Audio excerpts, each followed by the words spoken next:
What's up everyone, welcome back to my channel. I'm excited today. I got my new Air Jordan Retro 1 Low OG Premium shoes, which I'm gonna unbox those today.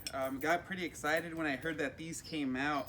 I'm a big fan of the original ones, but once I found out their premium version was coming out, I knew I had to get those. So I'm gonna be right here, just got them in. So we're gonna unbox them real quick and show them to you. All right, let's do this. Here's one box. They were released in 3 different colorways.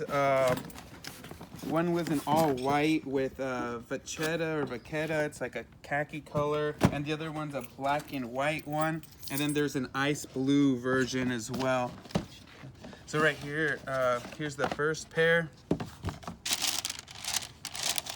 Ooh, the all white premium with the leather material. You can already tell they're a little different. They look pretty clean though, and they have some nice accent that make them have that premium feature to them, like the gold tip laces here. That's a nice touch.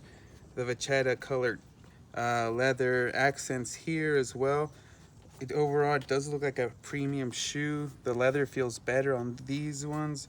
Cool. And now let's check out the this other one here. Put them out. Cool. Right here. Now here's the other colorway. It's the black. So this one's gonna be a little different from the white one because it has a suede upper all over. It also has the gold laces on the top. These shoes do fit true to size, even though Nikes do tend to run a little bit more narrow for this style of shoe.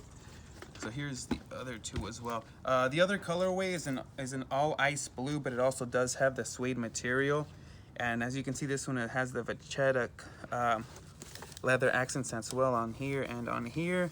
This one has a white lower, which makes it stand out. Awesome. So these are the two I got. Excited to add them to the collection. They're really cool. All right, everyone. Well, like, comment below. I'll also put down the website I got them because they're on sale right now. They were retailing for $140, but I believe they're on sale right now. I got them for half off actually on footlocker.com. I'll post the link for that. All right, later.